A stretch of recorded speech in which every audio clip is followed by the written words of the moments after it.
السلام عليكم ورحمة الله وبركاته صحابة الشرف له عاد بلدي وذا السلام يا وحين له كسر دواجة حمد الناتشرالز يعني وحمد شكرية ما أنت وحن ربعنا كوضع هذا النوع الروز مريجي سليد يا كشي بينجري روز مريجا وتعصى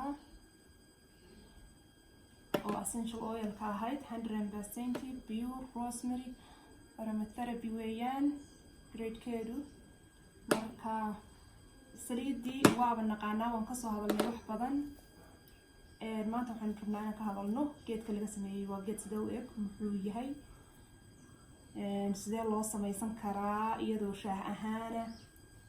hadda waa tan iyadoo saliid ahaan waa la sameeyay oo jeedan waa midaawaadka tii ahayd waxyaalaha beauty-gana lagu dirsanayo quruxdana dadka u siyaadinaysa iyo caafimaadka iyo jirka eksamada ka ilaalisa wax badan soo on bay ahayd waan ka hadalnay wax badan marka maanta muhiimadeena waxa weeyaan kan inaan ka wada hadalno ya rosemary waa rosemary geedkii oo caadi ah aad u jeedaan marka geedkan isagoo qoyan baan soo gatay waa geedkii rosemary ah isagoo qoyan baan soo gaday waxaan sameeyay halkan aan dhowr cashaan ku qalajiyay treegan intaan saaray waan qalajiyay marka waxaan rabaa reasonka iyo macnaha wuxuu ahaa inaan ka sameeyo oil infused wax la yiraahdo oo oil ku infuse gareeyo saliid ku infuse gareeyo inaan ka sameeyo saliid basically iyo inaan shaah ka dhigto marka meeshan supermarketada waan tagay supermarketada hadda Nairobi ku yaal waan tagay wax ay qarxiyo oo ama organic etian xagga ku aqoon jiray oo kale waan ka soo waayay marka fariilaha alxamdu waxaan helay wax ka sidii oo dhan ka sii fiican geedkii oo nool oo fresh waan helay waan soo gatay alxamdulillah marka geedkii hadda wuu qalalay waan qalajiyay iminka waxaan u baahanahay anigu laanta geedka oo adag ma baahniya caleentaas yar caleenta yar baan u baahanahay marka waa tan caleentii waxaan sameynayaa geedka wanka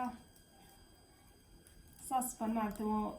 siday noqotaba qofka maartay sidii ugu hawl yar ayuu geedka caleenta uga dhamaysan karaa marka halkaasaan ku guranaya hadhow baan ka kala hagaagsanaya iyadoo shaahi aan ka sameynayana waa in tusayaa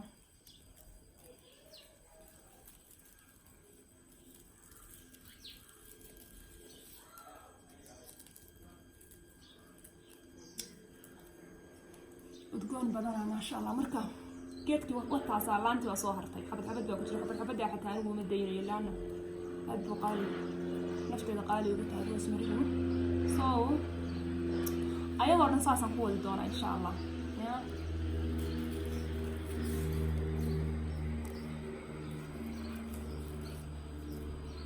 saasaan ku wadayaa laantii waa taas laanta xataa ma tuurayo waxuun baan ka samayn doonaa anigu dadka qaar waxay ka sameeyaan waxyaalaha la isku udgiyo uunsiyaasha laga sameeyaa saamuunaha laga sameeyaa laanta qudhadeeda geedkan dabiya dacal waxa weeyaan waa waxtar marka saas oo ma aha tan ayaa diyaar iyaduna oo ay mason jarkan ku shubtay tan ayaa 3 bilood camal bay halkan ku jirtaa waan sameeyay wakaasa waa udgoon kaliya wallahi ma sha Allah marka waxaan sameynayaa tan shaahi baynu hadda sameynaynaa sidee shaah iyadoo fresh uga samaysan kartaa ilaa waa idin sheegay iyadoo shaaha la sameeyaa oo waxyaalo badan u fiican sida xasuusta u fiican tahay ajal hore baan hore laga hadlay laakiin haddaan wax yar daba dhigo hadda geedkan rosemary wuxuu u fiican yahay waxyaalaha xasuusta wuxuu u fiican yahay agtimada wuxuu u fiican yahay depressionka wuxuu u fiican yahay maasha la yiraahdo anxiety iyo isla hadalka iyo baqdinta iyo walwalka inta uu fiican yahay waxyaalaha beauty-ga ugu fiican yahayna lama soo koobi karo ama beauty industry-ga waxa ay ka sameeyaan waxa laga sameeyaa barfuunada waxa laga sameeyaa saamuunaha waxa laga sameeyaa cadarada waxa laga sameeyaa looshinada lagu daraa waxyaalaha soo dhan baa lagu udgooniyaa waxyaalaha laga sameeyaa aad bay qaali u yihiin marka alxamdulillah hadda intaasi waa beauty-ga idinku daray iminka waxaynu imaanaynaa shaaha sidaan uga sameyn lahaa shaaha marka ayadoo sidii kuwii supermarketka ooli jiray maaragtay tea bag yaraa ku jira hadda sambalkeedii ma haysto laakiin waa layla wada fahmayaa baan u malaynayaa waynu isla garanaynaa taa laakiin iminka waxaynu sameynaynaa ayadoo saan rooya maaragtay caleemaheedaas yaryar caleen baa loogu yeeri karaa soo maha caleemaheedaas yaryar oo aan qalajiyey taas waa lasoo daqiiqiyay weliba kiimikayaal iyo waxbay soo martay iyo warshada iyo tan, laakiin waa the organic meeshii ugu dambeysay, organicnimo dabeecinimo meeshii ugu dambeysay geedka tabtiisa ugu baxay. aniga gacmahayga ku qalajiyay, anaa gacmahayga ku process gareeyay. So waxaad samaynaysaa hadda bakeeriga waa ikana, waxaad ku daraysaa adigu wax dhan intaas camal malqacad caaradkeeda oo kale, oo waad ujeedaan soo maaha bakeerigii. waxaan halka ku haystaa katalka.